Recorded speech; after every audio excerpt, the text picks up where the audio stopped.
ça, voilà, ça fait un petit truc, on se sent bien. Voilà, alors je sais que cette conférence, c'est vraiment un grand moment pour moi, mais c'est pas seulement un grand moment pour moi. En fait, alors, c'est moi d'abord, mais je sais que beaucoup de personnes, garçons ou filles d'ailleurs, sont concernés par ce qui s'est passé dans ma vie il y a 48 ans de ça, et que la parole c'est pas forcément encore libérée. Et moi je sais que même au bout de 48 ans, c'est pas forcément ça va pas forcément de soi de libérer la parole. C'est pas forcément évident. Et ce que j'espère, c'est que d'autres personnes comprendront que la parole elle doit être libérée pour se libérer soi, et que tout ce qu'engendre un viol ou des viols, comment dire, toute la honte, l'impuissance, etc., etc., c'est comme si les personnes qui sont victimes, les garçons et les filles victimes, se trouvent coupables. Et c'est pas juste, mais pour autant c'est la réalité. C'est-à-dire que quoi qu'il se passe, quand on vit des choses comme ça, pour l'avoir vécu, la culpabilité vous bouffe pendant des années. Donc voilà, donc je vais vous raconter ce qui m'est arrivé, et puis surtout tout le cheminement, parce qu'il a fallu beaucoup de temps et beaucoup d'années pour arriver à aujourd'hui. Ce que je vais vous raconter là, je ne l'ai jamais raconté à personne. J'en ai raconté une bribe, je dis ce qui m'était arrivé, c'est tout, mais je suis pas, parce que j'en étais bien incapable, à comprendre en fait tous les tenants, les aboutissants de ce qui m'est arrivé, en fait, voilà, parce que on est comme tout le monde, on vit des traumatismes, on a tous des traumatismes, on a tous des difficultés dans nos vies, etc. Et on fait tous du mieux qu'on peut pour les vivre au jour le jour, un peu la tête dans le guidon. Et il faut beaucoup de temps, beaucoup de recul, et puis du travail de développement personnel pour arriver à comprendre pourquoi je me positionne comme ça, pourquoi je fais ci, pourquoi je fais ça, pourquoi je ne peux pas faire autrement. Donc voilà, donc c'est assez, il faut du temps. Donc voilà, moi j'ai mis 48 ans, et j'espère que pour d'autres personnes ça prendra beaucoup moins de temps. Arrivé quand j'avais 10 ans. Donc à 10 ans, il y a 48 ans de ça, à 10 ans, on n'est pas aussi évolué que maintenant, dans le temps c'est comme ça. Moi je suis une petite fille de la campagne, on ne reçoit jamais personne, voilà, on est assez en autarcie. La famille, elle est composée de ma maman, de mon frère et de mes sœurs, de ma grand-mère paternelle et de mes oncles et des frères de mon père. Et dans cette famille, on se parle pas parce que on sait pas parler. L'amour est parti depuis assez longtemps, et chacun et chacune fait du mieux qu'elle peut pour vivre, et on peut dire même pour survivre. Et donc, moi je suis une petite fille innocente, j'ai 10 ans, et donc dans notre éducation, on n'a pas le droit de dire non, les enfants n'ont pas le droit d'être malades, ils ont surtout beaucoup de devoirs et pas tellement de droits à l'époque, c'est comme ça. Et donc voilà, il n'y a pas forcément de dialogue, et donc c'est toujours un peu compliqué. Et moi j'ai 10 ans, et je suis au collège, et en fait au collège, tous mes jeudis après-midi sont libres. Dans mon emploi du temps, j'ai mes jeudis après-midi de libre. Et donc je vais demander à mes parents de pouvoir rentrer à la maison, parce que de toute façon l'école je m'enquiquine, je fais rien, enfin voilà, ça c'est pas très intéressant pour moi. Donc ils disent ok pour que je rentre les jeudis après-midi, mais chez nous on est dans une famille où en particulier les filles, ne rien faire ça n'existe pas. Je vois encore beaucoup de femmes maintenant qui, dès qu'elles ne font rien, culpabilisent, enfin faut toujours qu'elles s'occupent. Et nous on est élevés comme ça. Donc, il faut toujours faire quelque chose. Et elle me dit, les parents me disent, écoute, il y a le voisin du bas, il a besoin de quelqu'un pour faire le ménage, donc tu iras le jeudi après-midi. Alors, cette personne, en fait, est déjà âgée à l'époque, il a 72 ans, il a fait un AVC, donc il est resté handicapé, il marche avec une canne, il a la bouche de travers. C'est un voisin qui, un ami de la famille, il a une voiture, nous on n'en a pas, donc il nous emmène de temps en temps en course, bref. Donc voilà. Et en fait, donc je vais soi-disant faire le ménage chez cet homme. En fait, c'est pas tout à fait ça qui se passe. Et moi, j'ai 10 ans, et je crois ce que me disent les adultes. D'abord, j'ai pas le droit de dire non déjà. Et je crois, et pour mon plus grand malheur, je vais croire ce qu'il va me dire. Et en fait, cet homme me dit qu'il va m'apprendre l'amour, qu'il va me montrer ce que c'est que l'amour, etc. Bon. Et moi, dans ma famille, personne ne m'a dit qu'il m'aimait. Et moi, je me sens pas aimée parce que je me dis, personne me l'a dit, personne me le montre.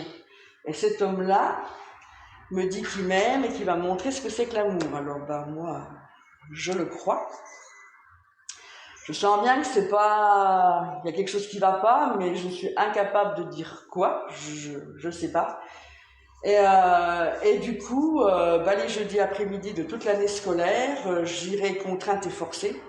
Je voudrais bien ne pas y aller, mais en fait, j'ai pas d'issue de secours parce que si j'y vais pas, ma famille va pas comprendre. De toute façon, j'aurai une baffe et je serai obligée d'y aller.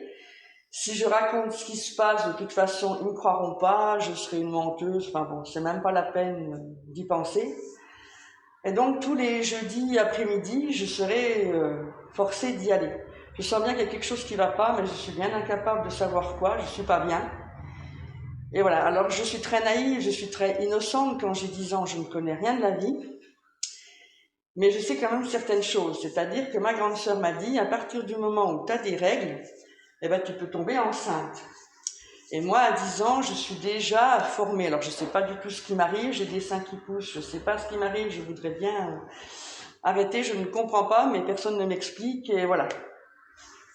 Et du coup, ce que j'en comprends bien, parce que je suis pas, il y a des fois, il y a des choses quand même qu'on comprend, et ce sera mon angoisse, ce sera mon angoisse pendant tout ce temps-là, c'est que tous les soirs, je regarde mon ventre en me disant pourvu qu'il ne grossisse pas, pourvu qu'il ne grossisse pas. C'est vraiment une angoisse qui m'a tenue toute cette année. Et bon, par chance, voilà, ça s'est pas produit, merci. Mais voilà, il y avait déjà assez de dégâts comme ça, c'était pas la peine d'en rajouter. Et en fait, je me rends pas compte quand j'ai 10 ans des conséquences que ça a sur mon psychisme, sur ma façon de penser, ma façon d'être, etc. Je sais que je dois garder tout ça pour moi toute seule, je n'ai absolument personne à qui confier. Et je passe l'adolescence assez épouvantable, voilà, je suis toute seule, j'ai des envies suicidaires, je sais pas ce qui me pousse à vivre, mais je continue à vivre, je comprends pas, j'arrive pas à... Le mot viol, il est très récent, ça fait, je sais pas, 2-3 ans que j'arrive à dire que c'était des viols. Parce que c'est très compliqué et c'est très, comment dire, c'est très manipulateur dans l'état d'esprit, c'est-à-dire que j'y allais volontairement ces jeudis après-midi. Pour autant, c'était pas volontaire, c'était juste que j'étais coincée, que j'avais pas d'issue de secours, je ne voyais pas comment me dépêtrer de cette situation. Et en fait, pour que je revienne à ces viols et accepter que ce soit des viols, il m'a fallu un temps infini. Déjà, de prime abord, je ne sais pas pourquoi, mais je me sentais coupable. Alors ça, la culpabilité, c'est une chose de terrible. Je ne sais pas pourquoi, mais je me disais que si ça m'arrivait, je devais le mériter, je sais pas. Enfin bon, bref, on se fait toujours des films. Et je me suis pas rendu compte non plus que j'avais honte en fait. J'avais honte de qui j'étais, j'avais honte de mon corps, enfin c'était vraiment quelque chose de... Je m'en suis pas rendu compte, j'ai vécu avec ça mais sans m'en rendre compte. Et puis il y avait la saleté, je me sentais sale et ça c'est quelque chose de terrible quoi. Vous pouvez vous laver tout ce que vous voudrez, vous vous sentez sale à l'intérieur. Et la culpabilité, la honte, la saleté et l'impuissance à se protéger. C'est-à-dire que j'étais vraiment... je me suis sentie longtemps dans ma vie comme une petite fille incapable de me protéger, impuissante à me protéger, impuissante à dire mon avis, à exprimer mon avis, enfin à trouver ma place, etc. Et j'ai eu du mal à comprendre que ça venait de là, en fait, que j'avais enregistré des choses qui n'étaient pas justes, mais que c'était enregistré, que c'était dans chacune de mes cellules et donc il fallait travailler pour enlever tout ça de mes pensées et de mes croyances. Et cet homme, en fait, qui me dit qu'il m'aime, et moi je l'enregistre, et en fait, j'ai une image qui va me poursuivre jusqu'à la fin de mes jours, mais après ce sera un peu plus apaisé. En fait, cette image qui me poursuit explique comment je me suis comportée dans ma vie jusqu'à présent. Cette image qui me poursuit, c'est moi qui suis sur le lit, donc dans sa chambre, sur le lit. Je suis allongée sur le dos, jambes écartées, cuisses repliées. Lui, il est devant moi et j'attends. Je ne bouge pas, j'ai rien d'autre à faire qu'à attendre. Il fait son affaire, il s'en va et c'est fini. Et de ce truc-là, répété, parce que les répétitions, c'est bon pour apprendre des choses. On répète comment on conduit une voiture et avec la répétition, on sait conduire une voiture. Mais la répétition, elle est aussi valable dans le négatif, c'est-à-dire qu'à force de répéter les choses, on les prend pour acquises et pour une vérité. Et moi, inconsciemment, ce que j'ai enregistré, puisqu'il m'a dit que c'était ça l'amour, que voilà, qu'il m'apprenait l'amour, moi, ce que j'ai enregistré, c'était ça. C'est-à-dire que la femme, c'est un trou, c'est un objet, et puis c'est tout. On lui demande pas son avis, on lui demande pas si elle a envie, si elle n'a pas envie, c'est comme ça, et c'est comme ça, et c'est ça l'amour. Et c'est ça que j'ai enregistré dans ma vie qui m'a pourri la vie pendant un bon moment. Mais ça, c'est inconscient que je le dis maintenant, parce que voilà, j'ai fait un travail sur moi pour y arriver, mais je me suis pas du tout rendu compte que quand j'ai vécu, j'ai fait du mieux que j'ai pu, enfin j'ai survécu plus que j'ai vécu, et voilà, j'ai fait du mieux que j'ai pu. Et ça va me poursuivre un bon moment. Donc je ne dis rien à personne, sauf à une personne. Cette personne, c'est mon ex-mari. Donc c'est pareil, c'est encore un homme qui me dit qu'il m'aime, donc moi je le crois, puisque de toute façon, voilà, j'ai tellement besoin d'être aimé, j'ai tellement besoin d'amour. Je le crois, et je lui raconte ce qui m'est arrivé. Et il va en parler à ma famille, il va le dire à ma famille qui dit exactement ce que je pensais, c'est-à-dire que je fais mon intéressante, ma mijourée, en fait, voilà, je suis une menteuse, que c'est du grand n'importe quoi. Pour faire mon intéressante, je ferais vraiment n'importe quoi. Donc c'est bien ce que je pensais, que c'était pas la peine de leur en parler. Et lui, donc moi j'avais confiance en lui, donc je lui confie ça. C'était pas une bonne idée en fait. C'était pas une bonne idée. Parce qu'en fait, nous allons vivre 14 ans ensemble avec mon ex-mari, et pendant ces 14 ans, chaque fois que je le contrarierai, que je voudrais pas, chaque fois il me ressortira le truc. Oui, tu vas pas faire ton intéressante, hein, t'aimais déjà ça depuis l'âge de 10 ans, tu jouais déjà la putain déjà de l'âge de 10 ans, tu vas pas me dire que ça te plaît pas maintenant, hein. Voilà. Donc les répétitions, elles font sacrément du mal. Quand pendant 14 ans, vous vous faites traiter de putain à tout bout de champ, c'est terrible, mais vous l'enregistrez en fait. Vous l'enregistrez, et en fait, alors bien sûr, j'en ai absolument aucune conscience quand je le vis. C'est parce que j'ai fait un travail sur moi que j'ai compris que j'avais enregistré comme étant la vérité que j'étais une putain. Parce que mon ex-mari ne voulait pas que je travaille, donc j'ai élevé les enfants, donc je dépendais de son argent. Et donc pour lui, j'étais son objet, sa chose. C'était pas possible pour lui de lui dire non. C'était juste impensable que je lui dise non, ça ne marchait pas. Et en fait, donc inconsciemment, voilà, c'était son argent. Et d'abord, quand je lui ai fait des cadeaux pour son anniversaire, il me dit toujours « Oui, c'est avec mon argent ». Ok, évidemment, aussi. Donc voilà, bref.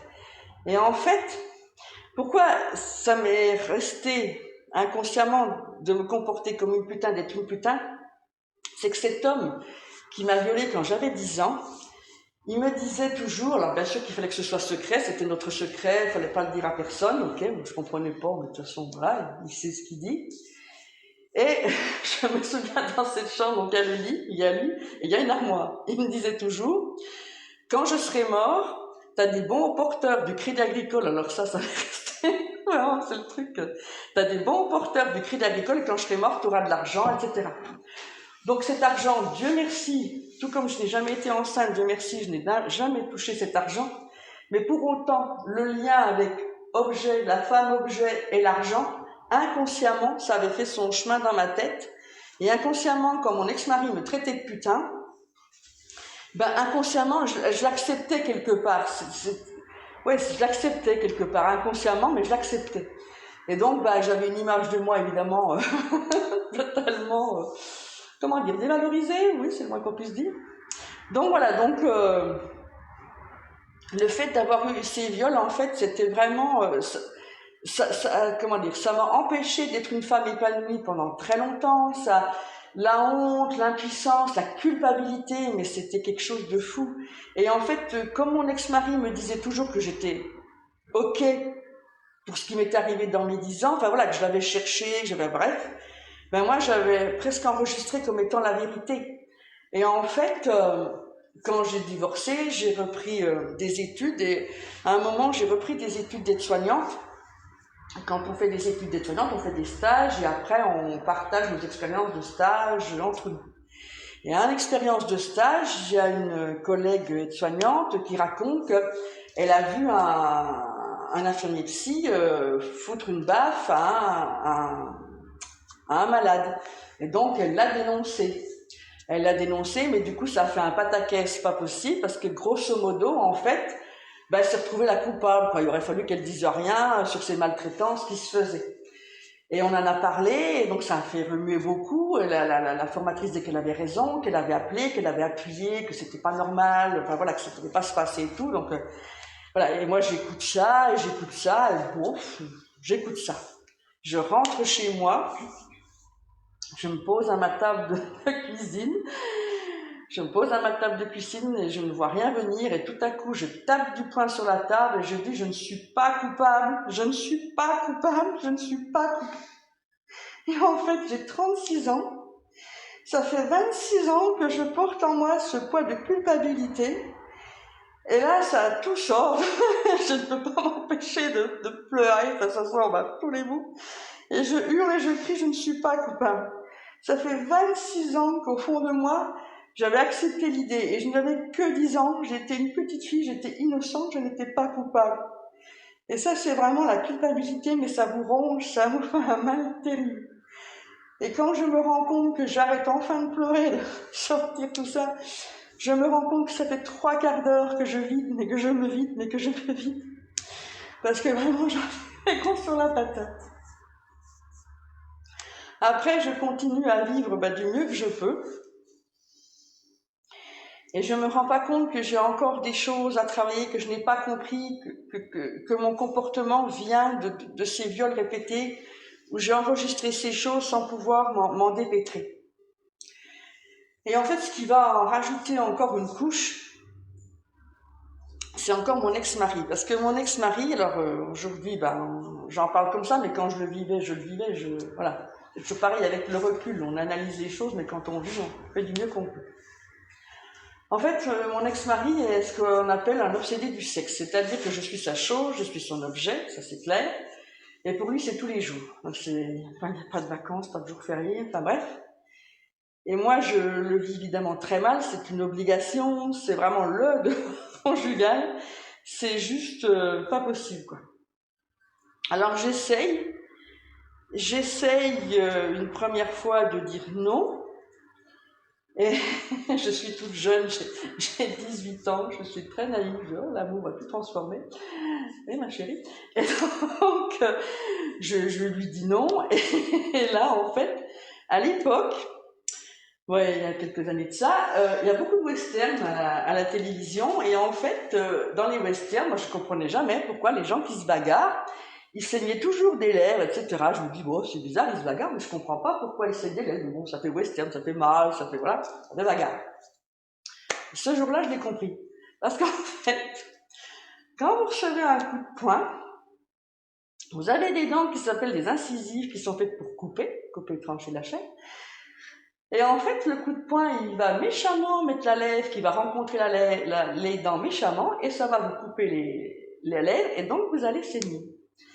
Et moi, je comprends, ce jour de mes 18 ans, pourquoi les gens du western, ils saignent dans les bagarres. Oui, d'accord. Mais je comprends surtout que de dire non, c'est pas du tout une bonne idée. Donc il va falloir changer de stratégie. Ça va pas le faire. Ça calme les ardeurs de dire non. Alors après, j'essaye de résister à ma façon. J'essaye de lui faire comprendre que je ne suis pas d'accord, que j'en ai pas envie, que voilà, on pourrait faire une exception aujourd'hui, enfin bref. Mais j'ai des enfants et je ne veux pas faire de bruit par rapport à mes enfants, je ne veux pas l'énerver, je ne veux pas... Voilà, j'essaye de faire en sorte que ça se passe aussi calmement que possible. mais j'essaie quand même de résister. Évidemment, et du coup, il me fait mal, évidemment. Il y a une fois, j'ose lui dire, mais tu me fais mal. Ce à quoi il répond, bah t'as qu'à te laisser faire, puis t'auras pas mal. Mais il n'avait pas tout à fait. Voilà. Et j'essaie de résister, mais c'est pas la bonne méthode parce que j'essaie de résister jusqu'au jour où j'ai tellement eu mal, j'ai tellement voulu résister, c'était pas du tout une bonne idée.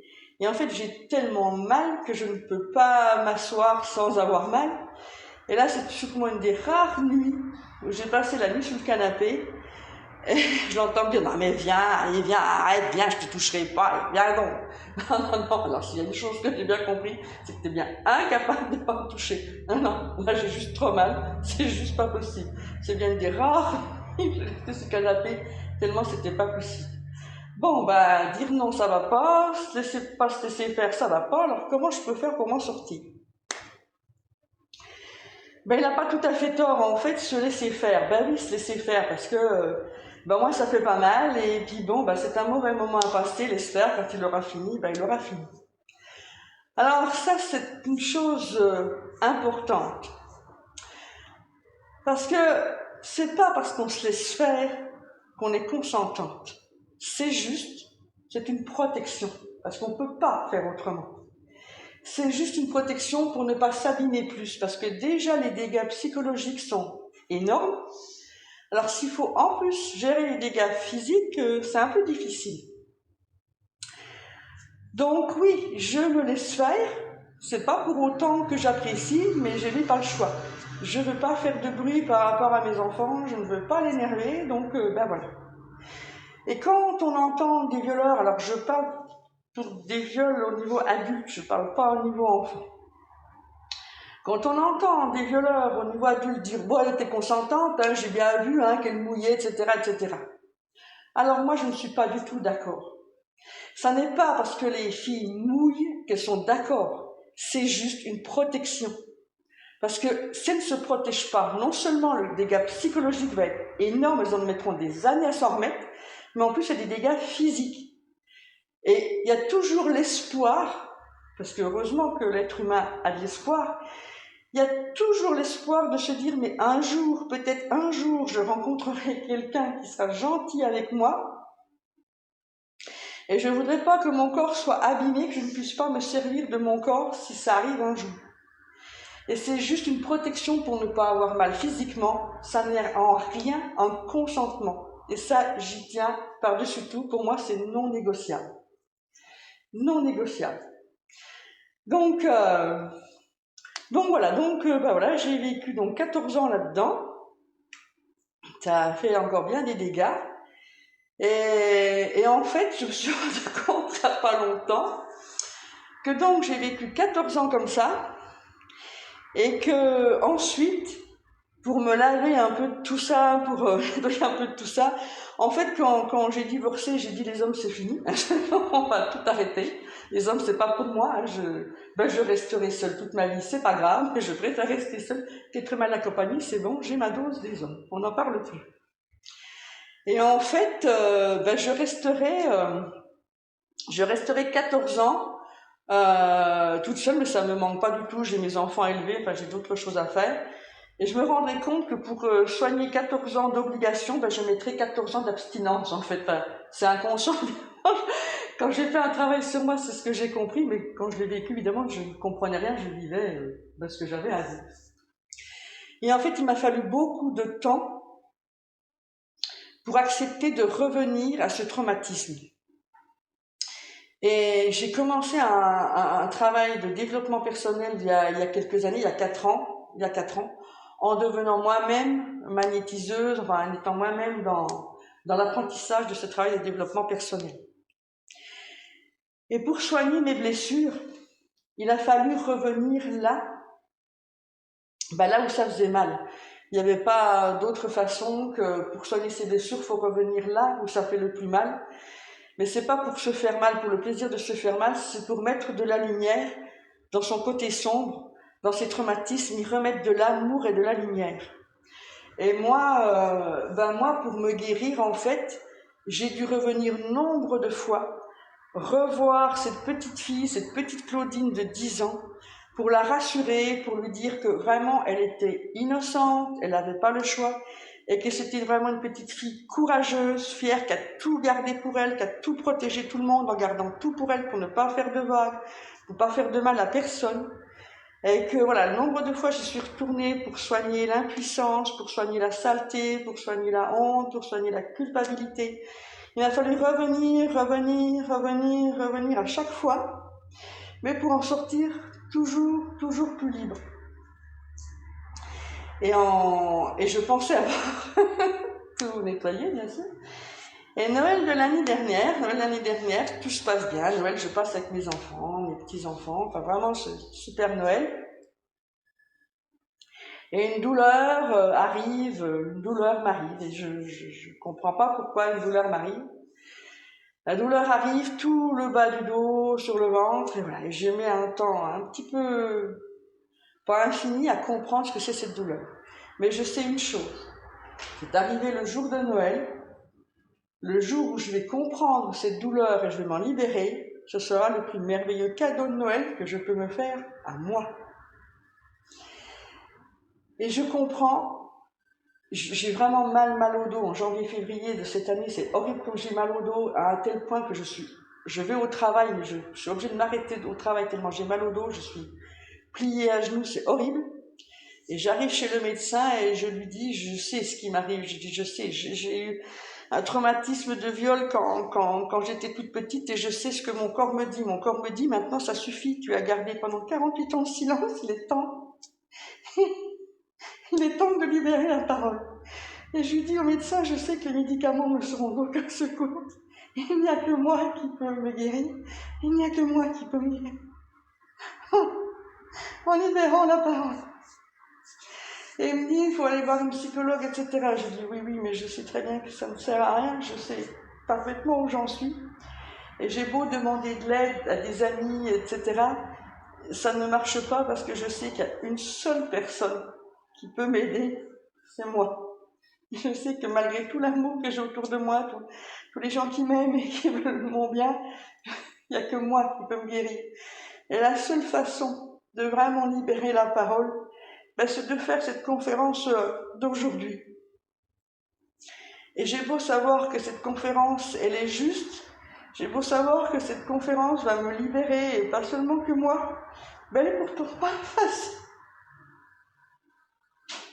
Elle est pourtant pas facile à faire, pas facile à réaliser. Et c'est vrai que les 15 derniers jours vont être un peu difficiles. Un petit peu difficile parce qu'en fait tout s'est télescopé. Il y a plein de choses qui sont arrivées en même temps. Et c'était vraiment, pas facile. Mais peu importe. Mais j'ai dit, écoute, je ferai ce qu'il y a à faire, mais s'il te plaît, arrête cette douleur parce qu'elle est juste intolérable. La douleur finit par s'estomper, je me rendors, et le lendemain, j'ai une infection urinaire, mais carabinée.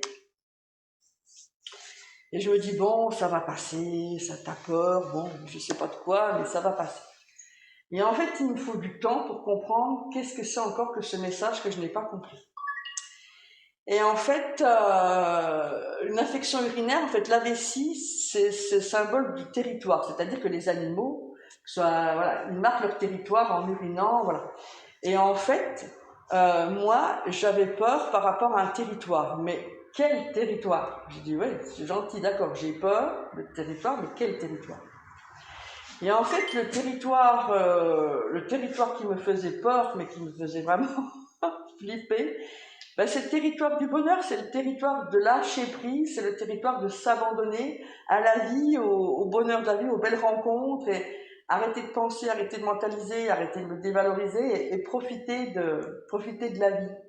Mais ça peut paraître très simple, sauf que quand on a géré toute sa vie, qu'on a contrôlé toute sa vie, qu'on est en mode survie tout le temps, c'est vrai que c'est quelque chose d'énorme. Et pour moi, c'était m'abandonner, lâcher prise, mais alors pour moi, c'était l'Everest, quoi. C'était un truc, j'arriverai jamais.